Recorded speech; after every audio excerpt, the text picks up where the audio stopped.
മനുഷ്യ ശരീരത്തില് ഏറ്റവും പ്രധാന ഭാഗം ഏതാണെന്ന് ചോദിച്ചാൽ പലപ്പോഴും നമ്മൾ പറയുന്നത് തലച്ചോറ് അതായത് മസ്തിഷ്കമാണ് ശരീരത്തിലെ ഏറ്റവും പ്രധാന ഭാഗം എന്ന് ശരി തന്നെയാണ്. അപ്പോൾ മസ്തിഷ്ക ആരോഗ്യമോ വളരെ അത്യാവശ്യമാണ്.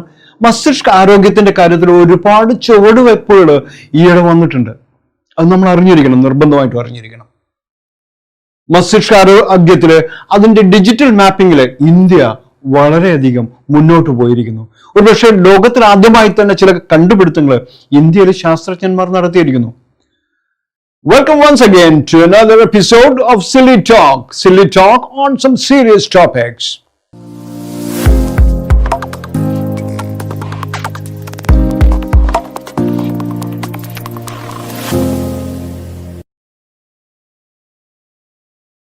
എല്ലാ പ്രാവശ്യവും സില്ലി ടോക്ക് നിങ്ങൾ കാണണം. കണ്ടാൽ മാത്രം പോരാ, നിങ്ങളുടെ കൂട്ടുകാർക്ക് അവ പങ്കുവെക്കുകയും വേണം. നമസ്കാരം, സില്ലി ടോക്കിലേക്ക് എല്ലാവർക്കും ഹൃദയം നിറഞ്ഞ സ്വാഗതം. ഇന്ന് നമ്മൾ സംസാരിക്കുന്നത് മനുഷ്യ ശരീരത്തിലെ ഏറ്റവും സങ്കീർണവും അത്ഭുതകരവുമായ അവയവത്തെക്കുറിച്ചാണ്, ബ്രെയിനിനെ കുറിച്ചാണ്, തലച്ചോറിനെ കുറിച്ചാണ്. മനുഷ്യന്റെ മസ്തിഷ്കത്തെക്കുറിച്ച് 100-ലേറെ വർഷമായി പഠനം നടക്കുന്നുണ്ടല്ലോ. എന്നിട്ടും എന്തുകൊണ്ടാണ് അതിന്റെ എല്ലാ രഹസ്യങ്ങളും ഇന്നും കണ്ടെത്താൻ കഴിഞ്ഞിട്ടില്ല എന്ന് വന്നിരിക്കുന്നത്? മനുഷ്യ മസ്തിഷ്കം നമുക്ക് ഇപ്പോഴും അറിയാത്ത ഒരു അവയവം തന്നെയാണ്. പൂർണ്ണമായും ശാസ്ത്രലോകത്തിനോ വിശ്വാസ ലോകത്തിനോ അറിയില്ല തന്നെ. എല്ലാവരും അറിയുന്ന അളവ് വെച്ചുകൊണ്ട് മുന്നോട്ട് പോകുന്നു. അതുകൊണ്ട് രണ്ടും അന്ധവിശ്വാസത്തിൽ തന്നെയാണ്. ഇപ്പോൾ അതിന് ഒരു മാറ്റം വന്നിരിക്കുന്നു, ഒരു ചെറിയ മാറ്റം. എന്നാലും മുഴുവനായി അത് മാപ്പ് ചെയ്യാൻ സാധിച്ചിട്ടില്ല എന്ന് തന്നെ വേണം പറയാൻ. മനുഷ്യന്റെ മസ്തിഷ്കം പ്രപഞ്ചത്തിലെ ഏറ്റവും സങ്കീർണമായ ഘടനകളിൽ ഒന്നാണ്.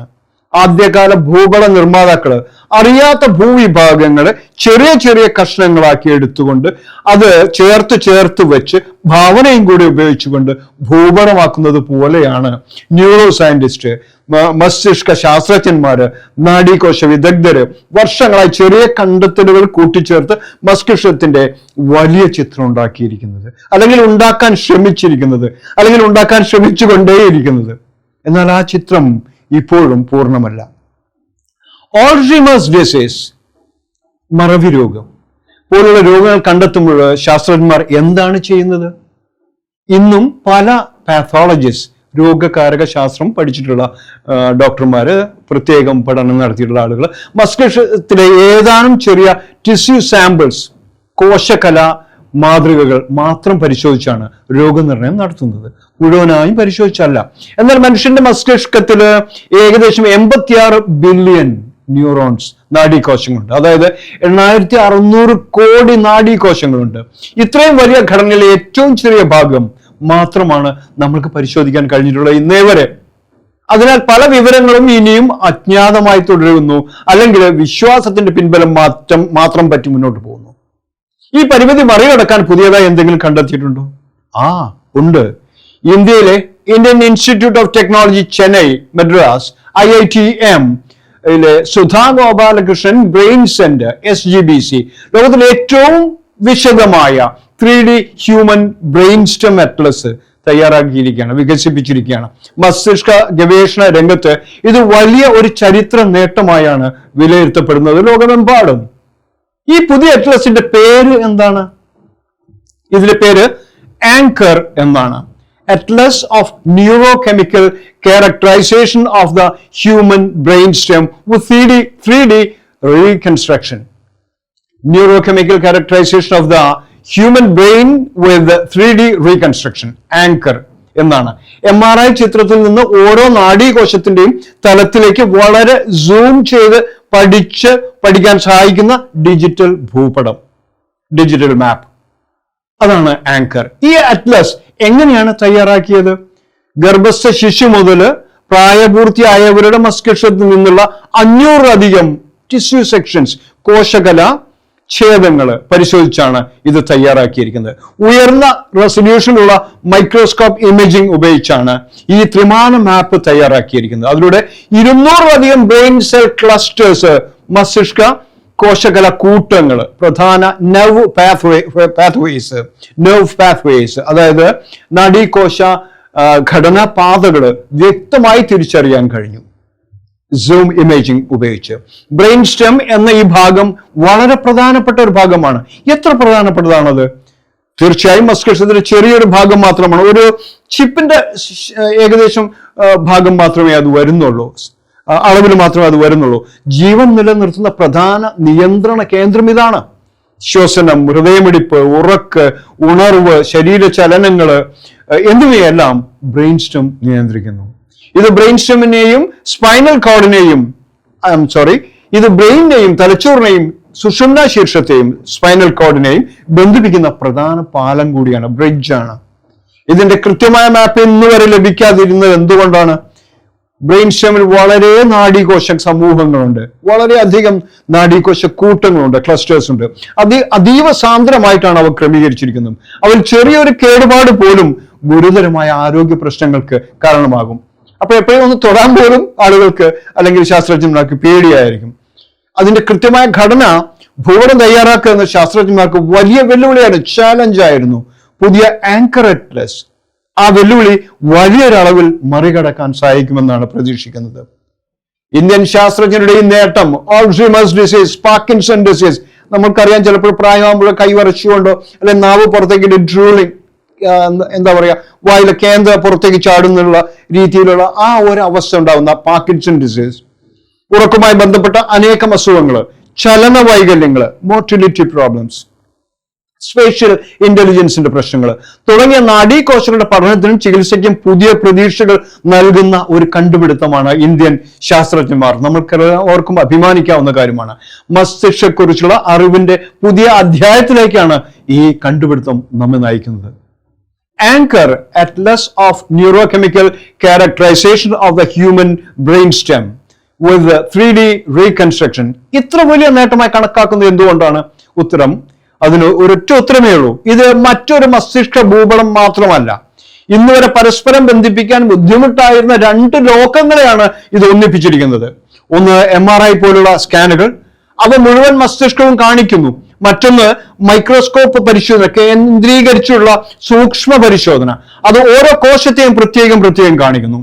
ആങ്കർ ഇത് രണ്ടും ഒന്നിക്കുകയാണ്, ഇതിന്റെ ഇടയിലുള്ള ഒരു പാലമായി വർത്തിക്കുകയാണ്. ലോകശാസ്ത്ര സമൂഹം ഇതിനെ എന്തുകൊണ്ട് നേട്ടമായി കാണുന്നു എന്ന് നിങ്ങൾക്കറിയുമോ? പ്രശസ്ത Indian neuroscientist doctor Sudha ടോവെ ഇതിന് ഇന്ത്യയുടെ ലോക്കൽ ന്യൂറോ സയൻസ് ഗവേഷണത്തിന്റെ മുൻനിരയിൽ എത്തിക്കുന്ന ദീർഘവീക്ഷണമുള്ള പദ്ധതിയാണ് വിശേഷിപ്പിക്കുന്നു. എഞ്ചിനീയറിംഗ്, ന്യൂറോ സയൻസ്, മെഡിസിൻ എന്നീ 3 മേഖലകളുടെ അപൂർവമായ കൈകോർക്കലാണ്, സംഗമമാണ് ഈ പദ്ധതി എന്ന് അവർ പറയുന്നു. ഇതുവരെ മസ്തിഷ്ക രോഗങ്ങൾ എങ്ങനെയാണ് പഠിപ്പിച്ചിരുന്നത്, എങ്ങനെയാണ് കണ്ടെത്തിയിരുന്നത്, എങ്ങനെയാണ് ചികിത്സിച്ചിരുന്നത്? സാധാരണയായി ഡോക്ടർമാർ ആദ്യം മുഴുവൻ മസ്തിഷ്കം പരിശോധിക്കും, മുഴുവൻ മസ്തിഷ്കം ഒന്നായിട്ട്. ആ വിഹഗവീക്ഷണം കൊണ്ട് കാര്യമായ തീരുമാനങ്ങൾ എടുക്കാനുള്ള വിവരങ്ങളൊന്നും ലഭിച്ചെന്ന് വരില്ല. തുടർന്ന് ആൽസൈമേഴ്സ് ഡിസീസ് പോലുള്ള മസ്തിഷ്ക രോഗങ്ങൾ കണ്ടെത്താൻ 15 മുതൽ 20 വരെ ചെറിയ ടിഷ്യൂ സെക്ഷൻസ്, കോശകല ഛേദങ്ങൾ മാത്രമായി ദർശിനിയിലൂടെ സൂക്ഷ്മ പരിശോധനയ്ക്ക് വിധേയമാക്കണം. അതായത് മസ്തിഷ്കത്തിന്റെ വളരെ ചെറിയൊരു ഭാഗം മാത്രമാണ് വിശദമായി പഠിക്കാൻ കഴിയുന്നത്. മുഴുവനായി നമ്മൾ ഇതുവരെ മാപ്പ് ചെയ്തിട്ടില്ല. എപ്പോഴാണ് മാപ്പ് ചെയ്ത് കഴിയുക എന്ന് പറയാനും സാധ്യമല്ല. ആങ്കർ അറ്റ്ലസ് അതിന്റെ എന്ത് മാറ്റമാണ് കൊണ്ടുവരുന്നത്? ഇതിലൂടെ MRI ചിത്രങ്ങളുടെയും സൂക്ഷ്മദർശിനിയിലൂടെ കാണുന്ന സൂക്ഷ്മ ചിത്രങ്ങളെയും ചേർത്ത് വെച്ച് കോശഘടനയെക്കുറിച്ചും അവരുടെ പ്രവർത്തനങ്ങളെക്കുറിച്ചും ഒരുമിച്ച് ബന്ധിപ്പിക്കാൻ എങ്ങനെ കഴിയുമെന്നതിനെ കുറിച്ചും 3 പതിറ്റാണ്ടിലേറെ മസ്തിഷ്ക ഗവേഷണം നടത്തിയ ഡോക്ടർ റെബേക്ക ഫോക്കർ പറയുന്നത് തന്റെ കരിയറിന്റെ തുടക്കത്തിൽ സ്വപ്നം കണ്ട ആശയമാണ് ഇന്ത്യൻ ശാസ്ത്രജ്ഞന്മാർ ഇന്ന് യാഥാർത്ഥ്യമാക്കിയിരിക്കുന്നത് എന്നാണ്. സന്തോഷം. അതുകൊണ്ട് തന്നെ ആങ്കർ അറ്റ്ലസിന്റെ ലോക ന്യൂറോ സയൻസിലെ ഏറ്റവും വലിയ മുന്നേറ്റമായി വിലയിരുത്തപ്പെടുന്നു. ഈ anchor atlas neuro chemical characterization of the human brain stem with 3D reconstruction atlas ഇനി ശാസ്ത്രലോകത്തിന് എന്ത് ഗുണമാണ് ചെയ്യുക? ഇത്രയും പ്രവൃത്തി ദിനങ്ങള്, ഇത്രയും പ്രധാന ശാസ്ത്രജ്ഞന്മാര്, ഇത്രയും പണവും മറ്റ് സാങ്കേതിക സൗകര്യങ്ങളും എന്തിനാണ് നമ്മൾ ചെലവാക്കിയിരിക്കുന്നത്? ആങ്കറിന്റെ ഏറ്റവും വലിയ പ്രത്യേകത MRIയിൽ കാണുന്ന മുഴുവൻ ബ്രെയിൻ സ്റ്റെമിൽ നിന്ന് ഒരു ന്യൂറോൺ വരെ ഏറ്റവും സൂക്ഷ്മമായ അവസ്ഥയിൽ യഥാർത്ഥ സ്ഥാനക്രമം നഷ്ടപ്പെടാതെ പഠിക്കാൻ, അതിന് യഥാർത്ഥ സീക്വൻസ് നഷ്ടപ്പെടാതെ പഠിക്കാൻ കഴിയും എന്നുള്ളത് തന്നെയാണ്.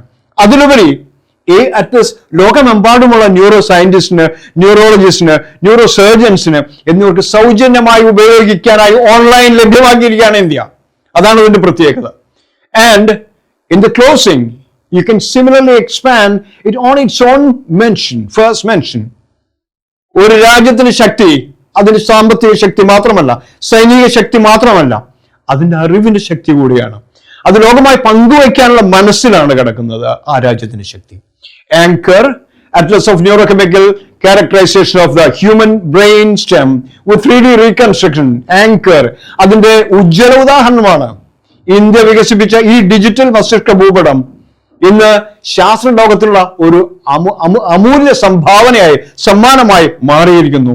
ലോകം മുഴുവൻ ഇത് അംഗീകരിച്ചിരിക്കുന്നു. ഇന്ത്യൻ ശാസ്ത്രജ്ഞന്മാരെ അവർ മുക്തകണ്ഠം പുകഴ്ത്തുന്നു.